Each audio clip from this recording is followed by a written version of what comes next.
Okay, I think that's live. I think we're live. Hello, I am Beth Phillips. I just wanted to jump on a Facebook Live today. I think it's been a couple of weeks since I did one of these. So I just wanted to check to see how, especially all you I'm calling you surprise COVID or surprise homeschool parents, because I get the feeling how I view you is parents who would prefer that the conventional school, either public or private, will have policies that accommodate their needs soon enough. And I don't want to call you reluctant homeschoolers, because I don't, maybe you aren't, maybe you're thrilled to do it, but surprise, so people who were planning to have their kids go to either a public or private school, but the COVID plans just don't work for your situation. But everybody's welcome here. So I'm just wanting to see how people are feeling. And I'm guessing some of you might not start until after Labor Day, and that's fine. You can start an education program, literally, as long as you get 180 days in that time period.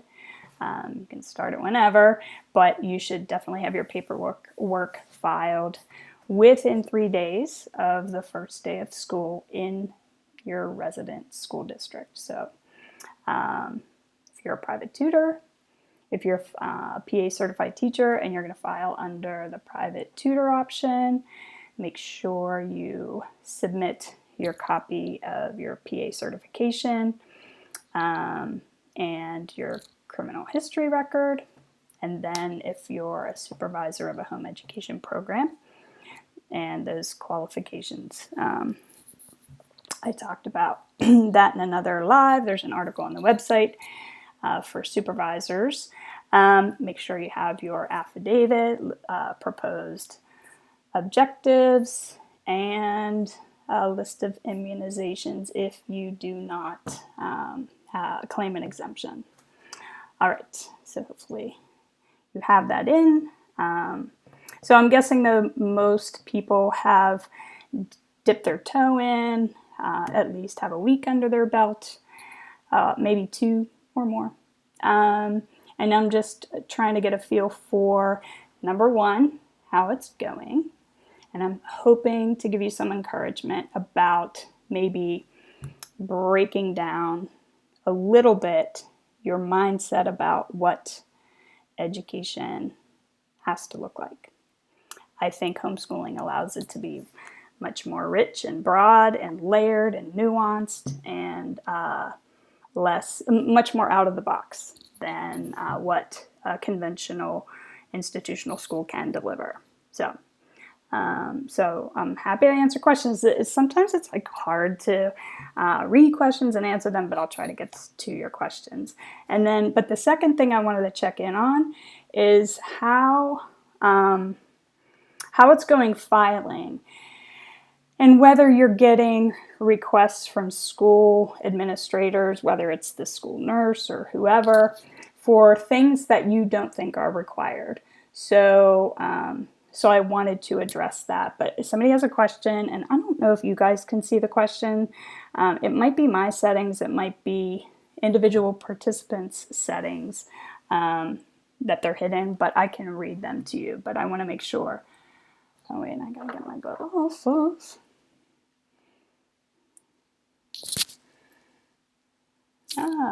Okay, that's nice. Oh, that's cool. So somebody commented, we are doing great. I am so glad COVID pushed us in this direction. My kids are already asking if we can keep going after this school year. That's really cool. You know what? That kind of reminds me about everybody a lot of people having to go remote. And I feel like that pushed a trend that was coming anyway. It just sped it up a little bit, and a lot of companies originally were saying, oh, we'll go back in September, or we'll make it optional in September. Now I'm hearing from a lot of people who work in traditional office settings. Their companies are saying not before January, things are working fine. So I am so glad to hear that. And I hope a lot of you are having that same experience. That's great. So I also wanted to address a couple of things that have come up in the Pennsylvania Homeschool support group. They decided, and like I said, I think I said in the last Facebook Live, they're not answering legal questions anymore, and I don't blame them. They're just not comfortable. Plus, they're overwhelmed. I think they have double the number of members than before COVID. So they do a great job, though, if you need curriculum ideas or different ideas about how to approach a certain subject or something like that. They're a terrific resource. Or like if you are in a certain area of Pennsylvania and say, where can I find, living history, this or that. Now, a lot of those things are going to be restricted because of COVID, but where can we take a hike in southeastern Pennsylvania, that sort of thing. So that's a great group for that. But people still ask, and then general questions they'll answer. So one question that came up, and I don't participate there, not because I don't love that group, but because, number one, I respect their decision not to answer legal questions at this time. Number two, if I start answering questions there, I get stuck there all day, just my own brain. I just do. So it becomes like a rabbit hole for me. So, but I really respect that. And I don't want to turn it into a legal forum again. So, yeah. But somebody asked there, she said, and I think her mindset was that since organized activities are going to be limited because of COVID, she was wondering if the physical education requirement is going to be waived this year. She, in her brain, she was thinking, how are we going to do phys ed if my kids can't do organized activities? So, number one, no. The phys ed requirement is not waived, nor should it be.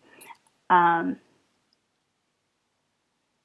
ed is one of the most natural, easiest subject requirements to fulfill for people of any age, let alone young kids. And this is like one of the examples of I want to bust you out of what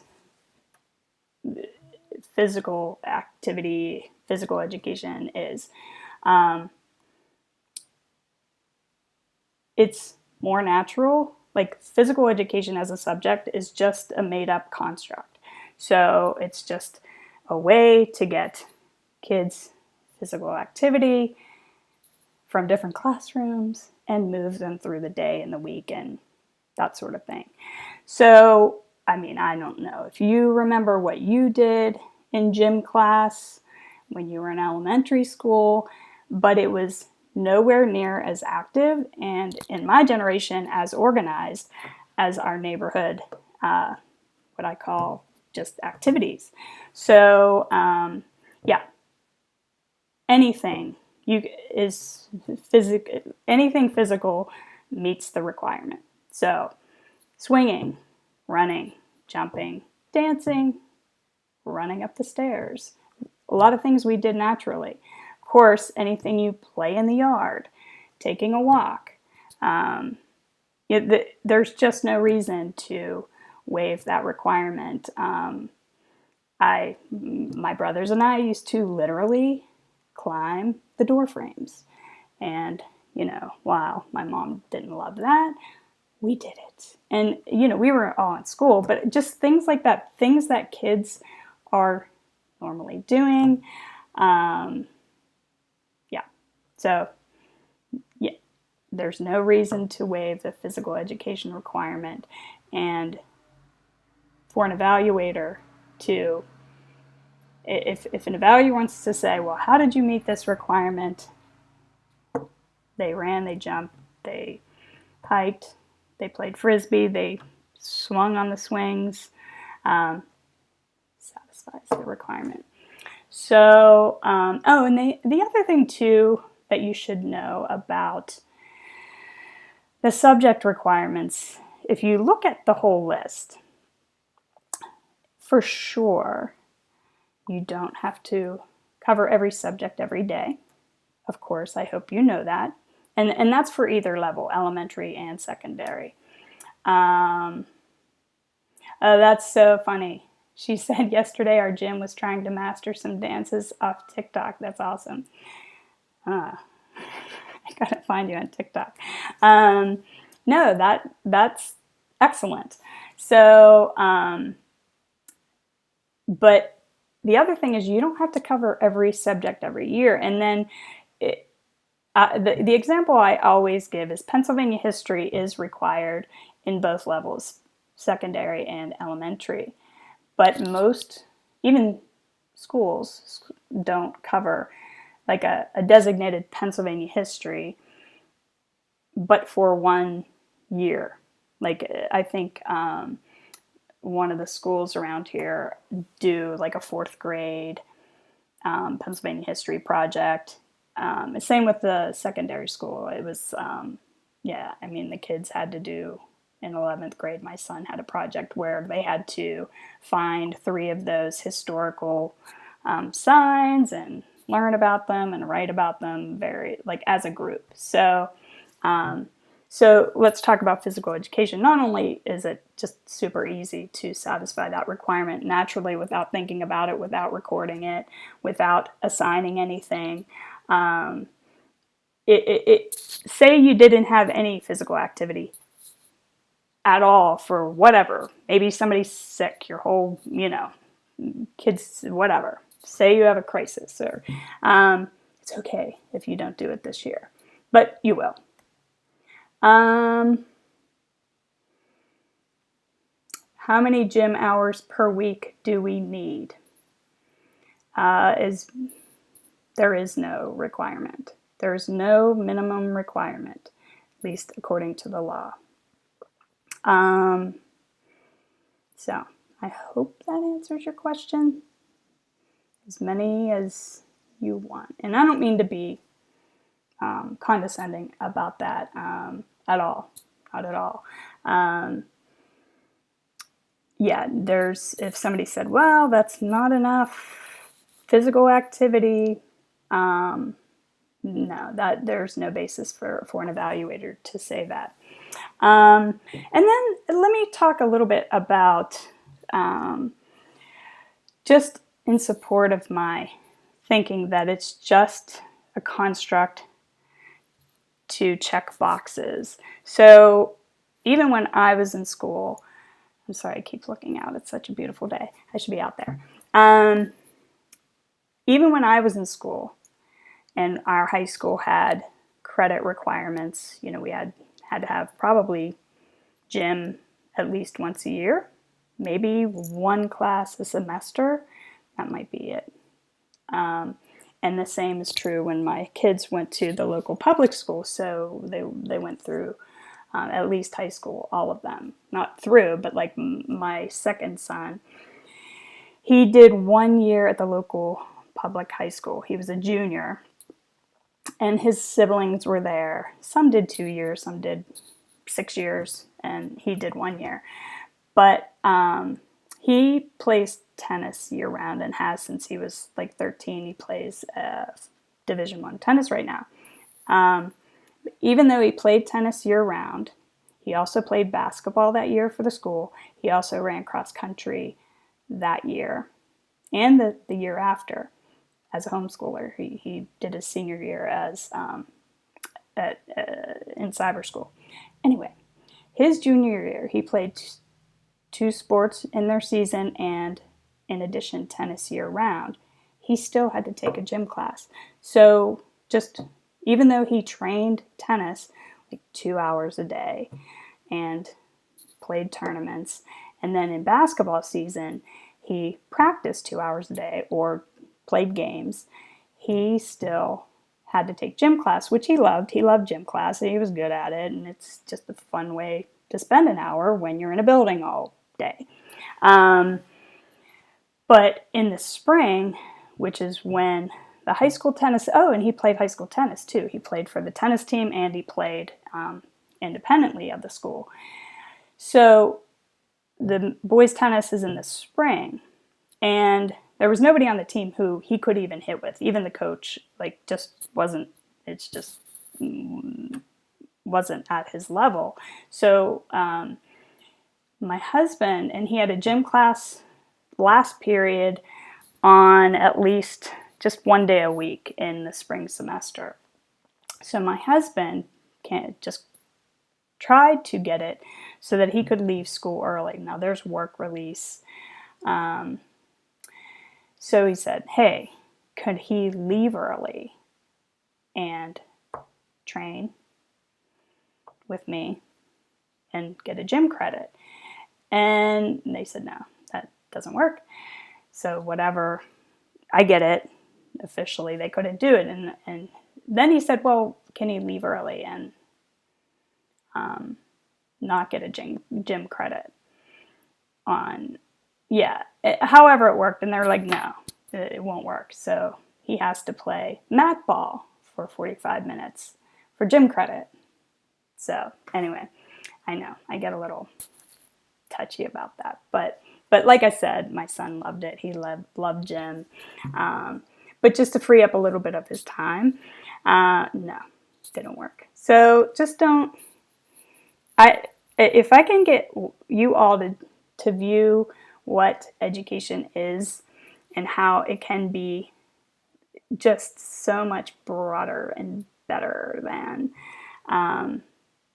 just even for this time. I get it that you want your kids to go back and have the structure of a school, but if I can just get you to open up a little bit about how awesome it can be, and even for this little bit of time, just that you have this time to not just put the pressure on yourself about what school should look like, worksheets and textbooks, and So anyway, hope I can do that.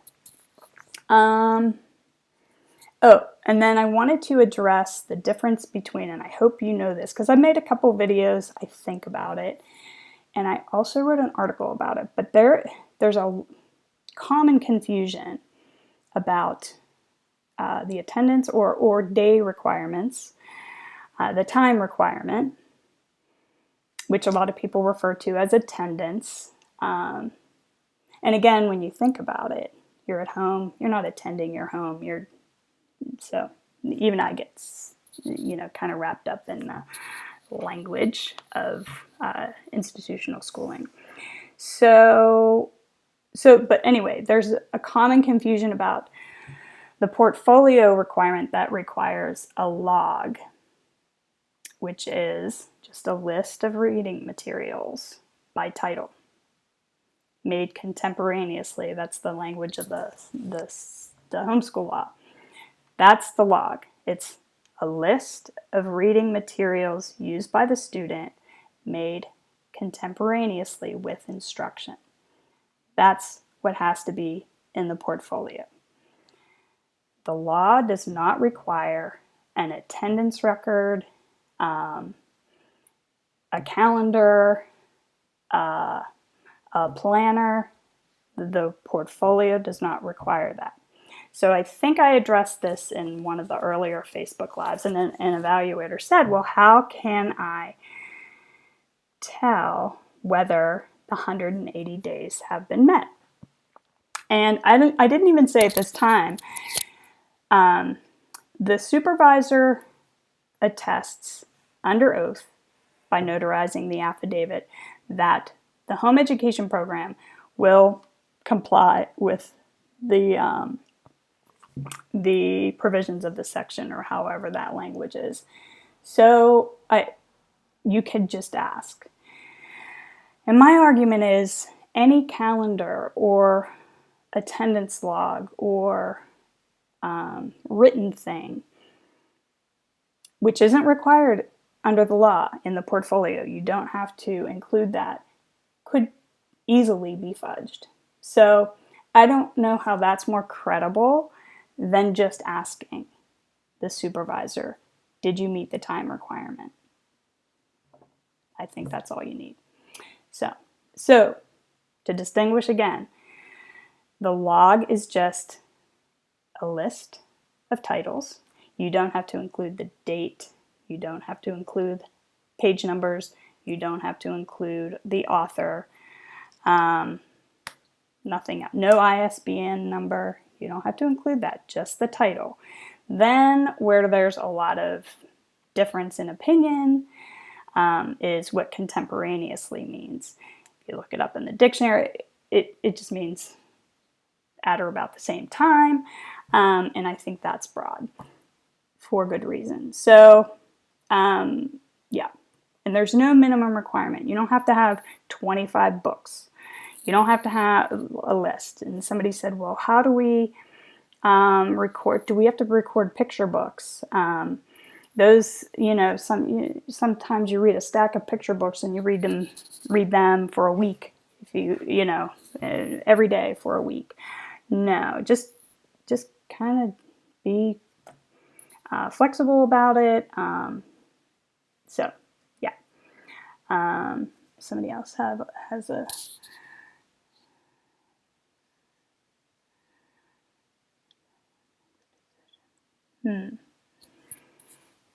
Somebody has a question about family law, which, family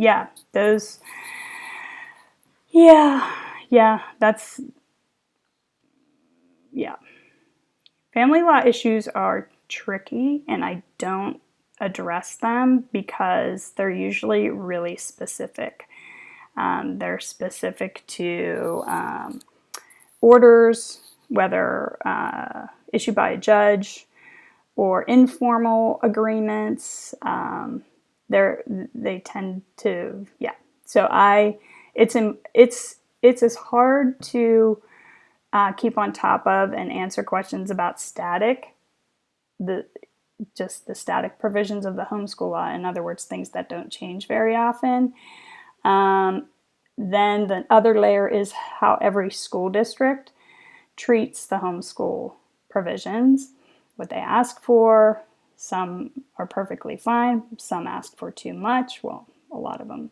And then again, family law issues. So I'm not qualified. I am not qualified to discuss that. So I am mindful of your dilemma, but not qualified to comment. So, but hopefully still this might help you. Let me say one thing about picture books. Whether you have very young elementary, middle elementary, or older kids who can read picture books to their younger siblings, let's say you have a reader or a non-reader even. Some of the picture books that we have read, and the resource that introduced me to the intelligence of picture books is 5 in a Row. I have, and it's a unit study approach to great illustrated children's books, classics. So I would spend an entire Facebook Live on what I love about it. Anyway, so there's a resource page on the PA Homeschool Law, and I talk a little bit about our favorite resources, and 5 in a Row is one of them. But picture books are some of the best ways to learn about a subject. They're engaging. There's a high standard for publishing, at least there used to be, but there is a high standard for publishing children's books. They have the say language devices they use are excellent. The themes are usually excellent. They're just very engaging. And a lot of times you'll find, at least we did, that reading about something in a picture book sparks an interest in a subject and off and running inadvertently. I say the same thing about living history or historical fiction books.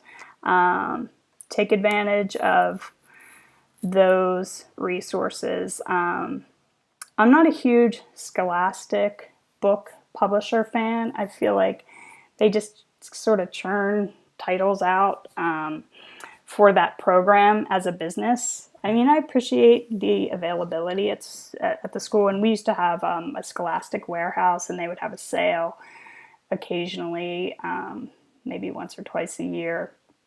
And I only went to one because I didn't think the quality of the books were awesome. And then I would go to the book fair at the local elementary school. I did that once. Just the quality wasn't awesome, with one exception.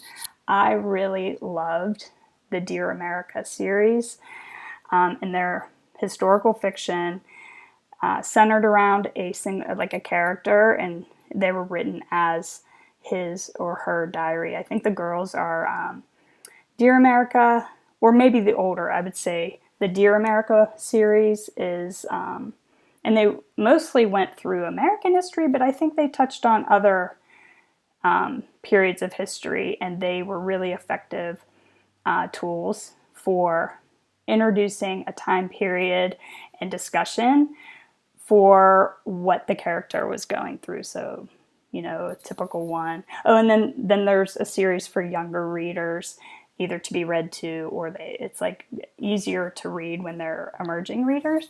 It's called My America. So the main character is usually younger. So instead of being from like 9 to 13, the character is from like 6, 7 to 10. Boys and girls. So that's a good way to, cover a lot of subjects in 45 minutes. And what I mean by that is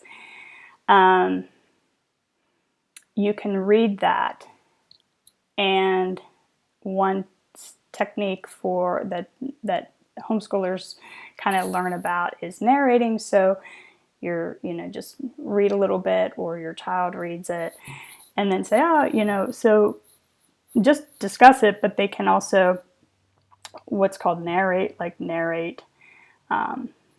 what they heard, and you can write it down, or they can write it down. And we did the same thing with picture books. Sometimes we'd read a story, I'd say, can you retell it? And it's just an easy way to do a lot in a little bit of time in an interesting way. So it's a recommendation. And again, this is something that teachers in a classroom don't necessarily have time to do, especially with all the standards and having to get through a syllabus, and then they have 10, 20, 30 kids in front of them. So it's just a way that you can cover a lot of ground with multiple ages of children in just a family setting. So secondary, somebody asked a question, when does secondary officially begin? It's for grades 7 through 12. So the subjects that are required at some point during secondary, for example, you'll see algebra. In algebra, no, it doesn't have to be. So let me distinguish between secondary, which is grades 7 through 12, and the high school requirements. And specifically the high school requirements and its credits in certain subjects. 4 years of English, they call them years rather than credits. And then there's a debate about what constitutes a credit. 4 years of English, I think 3 years of math. I haven't looked at it for a while, but those have to be satisfied between grades 9 and 12. So, yeah, but secondary starts at grade 7. So, okay. So I clarified the log. It's just a list. You can keep it any way you want. You can keep it digitally, write it on a notebook paper.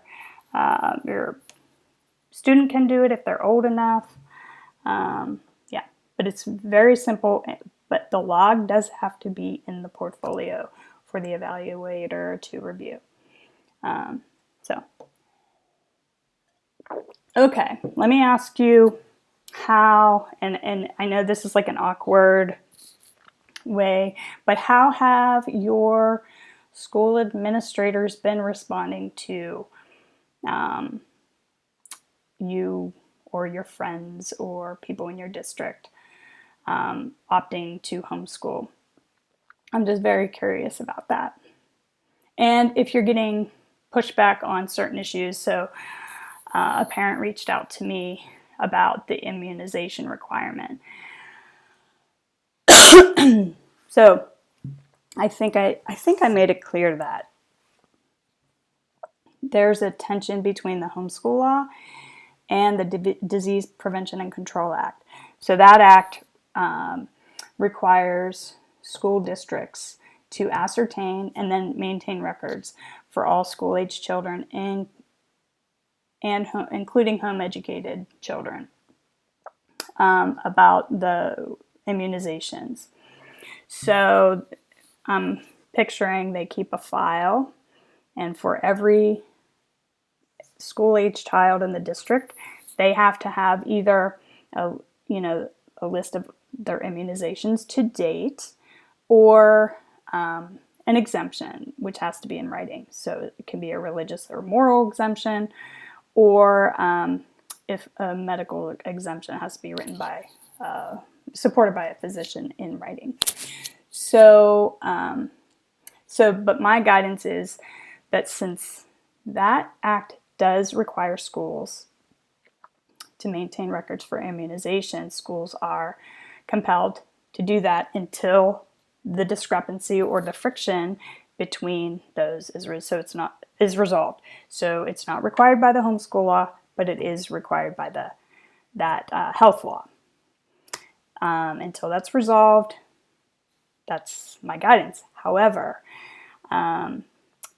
there isn't anything that requires, to my knowledge, I still have not come across any language that requires schools to maintain medical records or to review evidence of having received the other health services.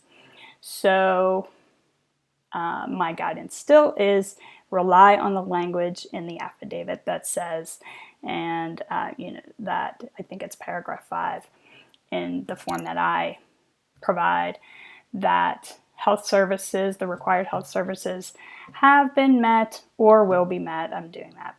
I changed that this year because a lot of people haven't been able to get to their provider because of COVID, or an exemption is claimed, and then there's, I don't think it's in the same line, but that one of the statements on the affidavit sample that I provide is that the home education program, and this is right out of the statute, this is language that the statute says should be included in the affidavit, that the home education program will comply with the provisions of this section, and this affidavit is sufficient as evidence thereof. So my question is, the need to keep medical records is nowhere to be found in my view. I haven't found it. Or for schools to keep medical records for homeschoolers. There is a requirement for schools to provide basic medical exams, dental exams for students, and I think that would include, but I think that's for enrolled students. I mean, that's how I read it. So anyway, I don't think that provision applies to homeschooled students. So I'm still advising people to, when they get a request, to submit medical records. I'm suggesting that the law allows you to rely on that statement in the affidavit. But I'm wondering, so this school district kept coming at it, whoever she was dealing with, I think it was a new administrator, kept saying, no, it's required. No, it's required. Thanks for the immunization list, but we still need evidence of the medical record. So then I said to the parent, well, ask where it is in the law. Ask this person to provide the provisions of the law. So what she did was quoted the Pennsylvania Department of Education.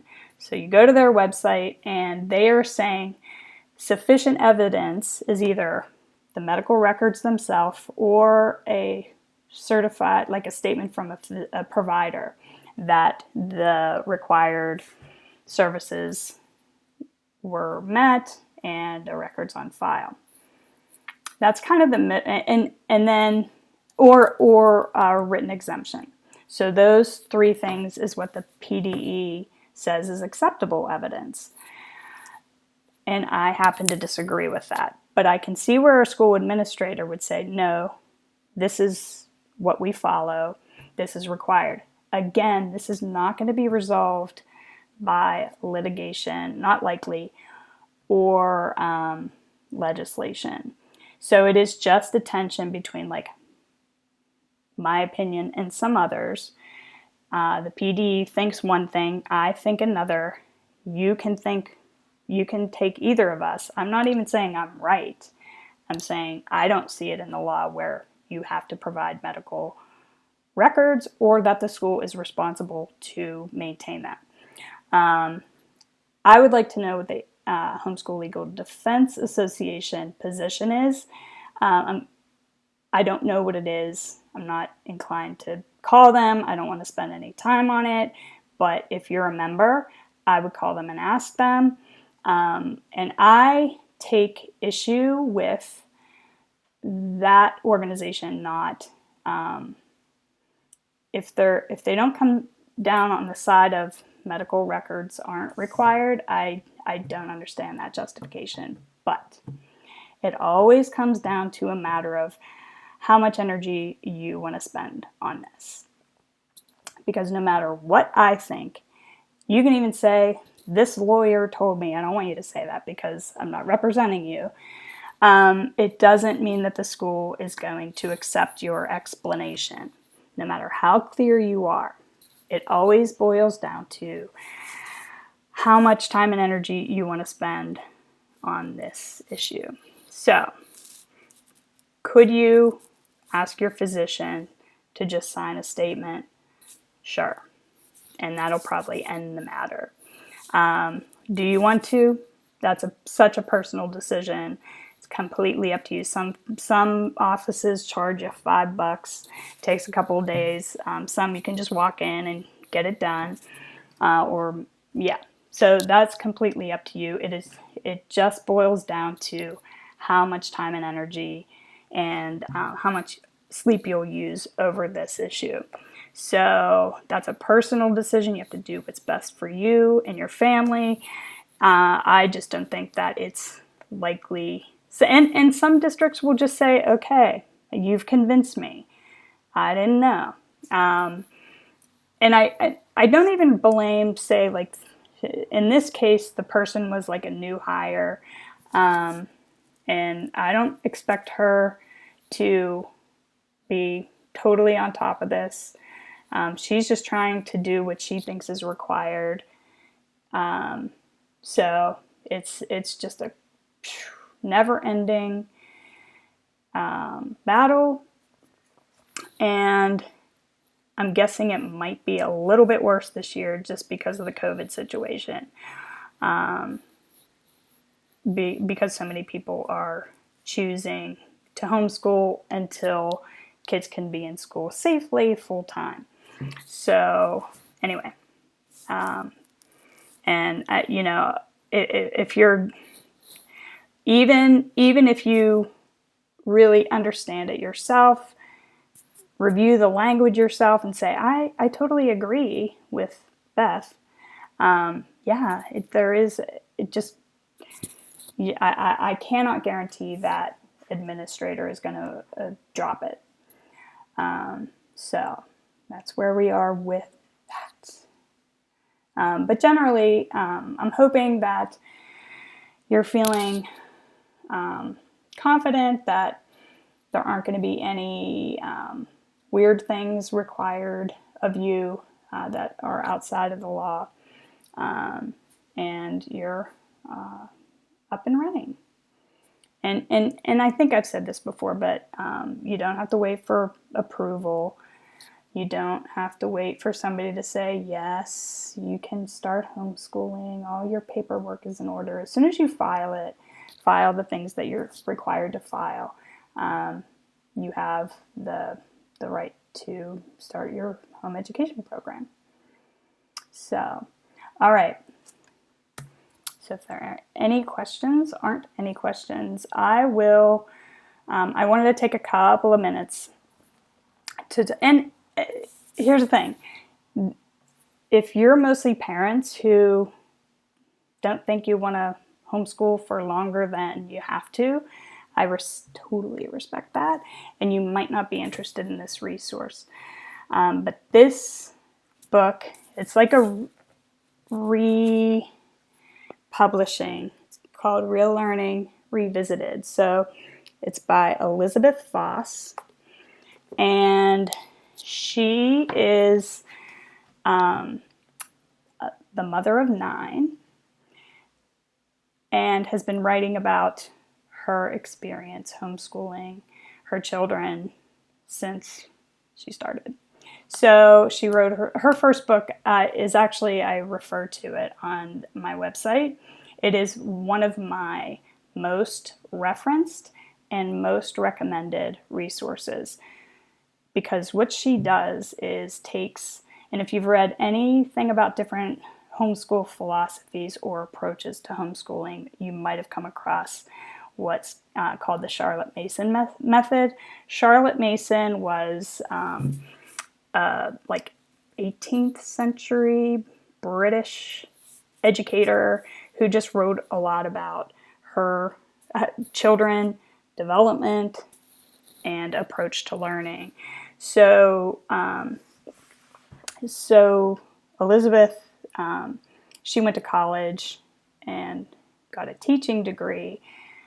I think she spent some time in a Montessori environment, which is another philosophy which you might or might not be interested in, and got a job in a public school in her first year out of college, I think, or maybe second.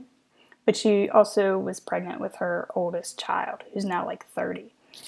And so she has, like, as a formerly public schooled person, she was schooled in a public school, and then teaching in a public school, and then being introduced to just different teaching philosophies. She just decided to try to homeschool or do it.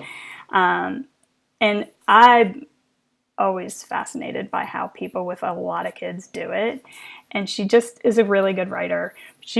Not only does she explain the Charlotte Mason method, but really does a great job in the first edition. And this includes the first edition. Like, this includes the original, but then she updates it. Since, I think she had like 5 kids at the time, 4, and then maybe pregnant with her 5th when I read the book. Maybe her 6th was born. I lose track. But it's fascinating to see. I've like kind of watched her be writing about her kids and how they've grown, and you always want to know, like, how are the kids turn out? Her kids are just thriving. But real life people, they have their challenges as well. So anyway, she just does a really good job of explaining what education can be, again with that Charlotte Mason bent. How it has unfolded in her house, especially over the years. So and plus she's a really good writer. So so I've been following her, been super anxious for this. I kind of wish she would have done this when I was still homeschooling. Like, I read it really early in my journey, and then I was just like, oh, I wish she would write another one now that she has teenagers. And then I watched as her kids went off to college, and she blogged a lot about it. So I just wish she would have done this sooner, but I think it's great that she did it now, especially getting it ready for COVID. So anyway, it's a cool resource, and she's a good writer, and it just kind of opens your brain to what education could be, can be, and even if you have every intention of having your kids back in school, like I said, I get it, and I still think you'll benefit from having a different mindset of what education can be. I feel like I was a little bit immune to some of the just things that didn't make sense while my kids were in school. Just schedules. Certain things just didn't make sense, how they went about things, but I felt like they had a good enough foundation that they could take things in stride, and I didn't have to get wigged out about certain things. So anyway, that's my recommendation for the day, and it's available on Amazon and as a Kindle book. And I'll put a link either in the comments of this Facebook Live if I upload this to YouTube, I will put a link there, but it's easy to find on Amazon. So anyway, have a great holiday weekend. Stay safe. Enjoy your weekend with the family. And I just hope you all are doing well. All right. And if you have any general topics in particular that you want me to jump on and do, I'm willing to do these once a week, more if necessary. And I haven't done, I don't think I did one last week, but if I see just a question that's popping up that I feel like should be addressed, I'll do that. But if there's anything in particular, I'm willing to discuss it live, or even get somebody else who is more qualified, say, on certain issues. I don't feel like I have an expertise in special needs other than what's required to file the affidavit if you have a child who has been identified as having special needs. But as far as the services that schools can or should provide, or the AIUs, I don't have an expertise in that. And same with family law matters. So anything I would be advising in that regard would be kind of guess. So other than those two issues, if you have any general questions, I would answer them here. All right, so have a good weekend. Thanks for tuning in, and take care.